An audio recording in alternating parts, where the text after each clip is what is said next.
Meus melhores cumprimentos àqueles que participam desta nossa explanação, dando continuidade à nossa série Claves Notariais Registrais, que tem o patrocínio, para mim, extremamente honroso, da Academia Paranaense de Direito Notarial e Registral e da ANOREG do Estado do Paraná, presidida esta última entidade pela doutora Mariana Pozzenato Martins, e a academia secretariada pela doutora Mônica Maria Guimarães de Macedo Della Vecchia, que é também coordenadora acadêmica da ANOREG do Paraná. Vamos continuar aqui tratando do tema da ciência notarial e ciência registral. Nós estamos na 14ª parte deste capítulo e cuidando do princípio, nesse momento, do princípio da imediatidade ou da imediação do notário.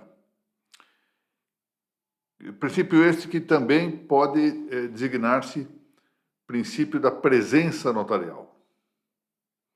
Ou alguns podem falar também princípio da compresença notarial.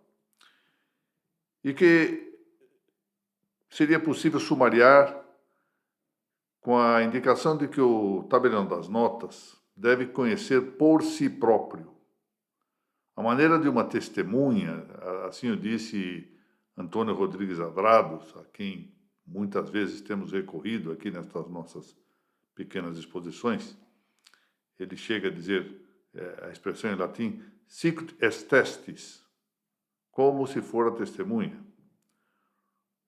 Ou seja, a maneira de uma testemunha de um fato, de um ato ou negócio jurídico que seja objeto de sua atuação de profissional do direito. Mas veja bem, não se trata, saliente-se bem isso, de um mero conhecimento pessoal. É dizer que é preciso que seja um conhecimento direto, físico, de fatos, atos e negócios, como acabamos de indicar, mas além disso, de um conhecimento que, além de ser pessoal, deve ser de coisas presentes e não de eventos pretéritos, não de eventos passados. Trata-se, pois, de uma dúplice presencialidade. A de uma presença subjetiva e a da presença objetiva das coisas que são o objeto do seu conhecimento. Entre os matizes do notariado latino, e aqui nós particularmente tratamos da especificação românica, ou seja, o notariado latino se foi romanceando, no sentido de que foi adotando um caráter, nesse sentido, vulgarizado nos países de expansão de Roma, ou seja, vulgarizado no sentido de que se foi tornando comum, mas ao mesmo tempo se aclimando a elementos locais. Essa especificação românica pode ainda merecer uma segunda especialização, e assim ocorreu, com a especialização hispânica, que envolveu os países, ou as regiões ou reinos da hispanidade. Neste sentido, aqui referido com uma certa assinação territorial na Península Ibérica, envolvendo os vários reinos das Espanhas e também o Reino de Portugal. E adiante ainda com uma nova especialização, que é a especialização brasileira, que é, portanto, já algo que se distancia um tanto do padrão inaugural do notariado latino. Nós observamos isso na explanação da semana passada, ou da semana retrasada. A estrutura do notariado especificado no Brasil, ela é quantitativamente mais participada do que se dá em outros notariados. Quantitativamente, problema de dimensão. Eu referi também a dois fatos que corresponderam ambos ao meu próprio testemunho, quando visitei os ofícios dos meus prezados amigos, o tabelião Bernardino Monterrano, em Buenos Aires, e o saudoso notário espanhol Juan Valera de Goitisolo, e verifiquei que eles contavam com 2 colaboradores, 2 ou 3 colaboradores. Mas para o caso brasileiro, e aqui essa questão da dimensão ou quantidade dos que participam da atividade notarial, nós verificamos que, de acordo com o disposto na Lei de Regência, o parágrafo 1º do artigo 20 da Lei 8.935, de 18 de novembro de 1994, nomeadamente aqui em sua parte final, nós vamos verificar que o número de colaboradores, ou prepostos, assim o chama essa lei, é matéria entregue, diz a lei, ao critério de cada notário. Portanto, pode ser maior ou menor. Tem-se falado em estrutura cartorial ou cartorária. Embora o adjetivo aqui não seja de todo apropriado, mas ele se utiliza para significar que, em rigor, não há limite comum para o número de colaboradores de cada notário. E isto acarreta um problema teórico, porque a presença direta e imediata do tabelião de notas não parece estar bem acomodada a essa atribuição das atividades a maior ou menor número de colaboradores, salvo que essas atividades sejam apenas as preparatórias, as meramente de emissão ou expedição documental. De fato, se pensarmos um tanto, não se vê como evitar a contradição entre, de um lado, a exigência que vem desse princípio da imediatidade, de uma presença direta, de uma presença pessoal, física, imediata do notário, e, de outro lado, a realidade de uma atividade ministerial, ou seja, em que se tem ministros, por assim dizer, prepostos, colaboradores a realizar as funções do notário. Porque isso, no fim e ao cabo, põe à mostra não haver presença do notário. Antônio Rodrigues Andrades, a quem tantas vezes temos recorrido, diz que a ideia de uma presença mediata, ou seja, de uma presença ministerial do tabelião, não é direta. Ou seja, justamente ele não está ali, ele está atuando por seus ministros, pelo ministério, e não por ele próprio. Portanto, não sendo direta, sequer é presença. Então, vejam que isso nos traz um problema teórico interessante.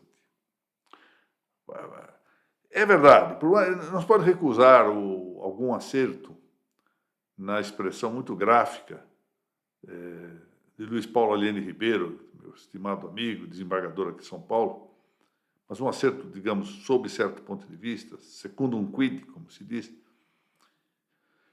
quando ele afirma em uma de suas obras que a delegação notarial e registral não se delega. Delegação não se delega. Mas o fato é que há um aspecto, ela não pode ser delegada no sentido de que eu vou terceirizar juridicamente a atuação total das notas ou dos registros públicos. Mas a verdade é que a mesma lei brasileira de 1935 prevê a atribuição ministerial das atividades notariais. Isso significa dizer uma certa delegação. Eu, notário, delego na pessoa de um substituto, delego na pessoa de prepostos uma determinada atividade. De fato, se nós vamos ao parágrafo 3º do artigo 20 dessa mencionada lei 8.935, que é a chamada Lei Geral dos Notários e Registradores, vamos ver que os escreventes poderão praticar os atos que o notário ou o oficial de registro autorizar. E aí não há exclusão dos atos que não sejam apenas os preparatórios ou de expedição de documentos. E mais ainda, nos parágrafos 4º e 5º desse mesmo artigo 20, disse que os substitutos poderão simultaneamente, ou seja, concomitantemente com o notário ou também com o oficial do registro, conforme o caso, praticar todos os atos que lhe sejam próprios. Aí, ressalvados apenas nos tabelionatos e notas, a lavratura dos documentos. E está dito ainda que, entre os substitutos, um deles poderá responder pelo serviço nas ausências e nos impedimentos do titular. Portanto, isso é uma forma de delegação. Ou seja, pode admitir-se, com a lei de Ribeiro, que as atividades notariais não possam ser alienadas a terceiros. Está bem. Mas não se pode negar que o exercício da delegação notarial é, no Brasil, suscetível de alguma forma de delegação. Bom, se não há saída, é preciso tratar de alguma forma de atenuação desse desvio da imediatidade. Como abrandar, mitigar esta possibilidade de afronta do princípio da imediatidade notarial? Bom, parece que o caminho adequado a isto esteja em atender ao caráter individual de cada cliente. Você imaginar que realmente o cliente, como a própria palavra diz, do latim cliens, é alguém que está sob a proteção do notário, sob a custódia do notário. Tem uma situação individual, particular, circunstanciada, e não genérica, e não anônima, não meramente caracterizável num plano abstrato. E eu, então, recolhi a propósito, para encerrar esta pequena meditação, como convém às nossas claves notariais registrais, umas palavras muito sábias deste grande tabelião e, além disso, grande civilista das Espanhas do século passado, que foi Juan Vallet de Goytisolo, que diz em uma de suas obras o seguinte, que eu vou tratar de traduzir mais ou menos, né? Que esta intenção individualizada está ao alcance do notário e que é dever do notário não descuidá-la. Para os notários, diz ele se refere a si próprio, ele fala para nós outros, no exercício desta função, nunca deve existir massa. Olha que interessante, nunca deve existir a massa. Mas pessoas com sua própria identidade e com seus problemas peculiares. E os notários, os tabeliões de notas, têm de atendê-las individualizadamente.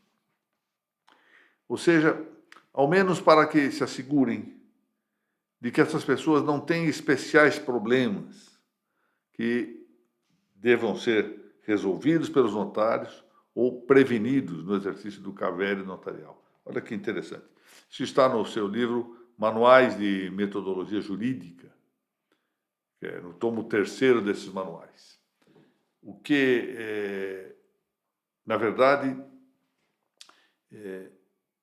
nos leva a considerar aqui a importância daquela velha imagem a que eu tenho feito algumas vezes referência, porque me pareceu muito interessante, que está num autor chamado Alphonse Daudet, e que se refere ao tabelião de aldeia, né? Ou seja, alguém que cuida realmente de ser um conselheiro, um sábio que trata pessoalmente uma questão que é pessoal do cliente, não algo massivo, como diz aqui, como disse aqui nesta passagem, este grande notário e jurista que foi Juan Vallet de Goytisolo.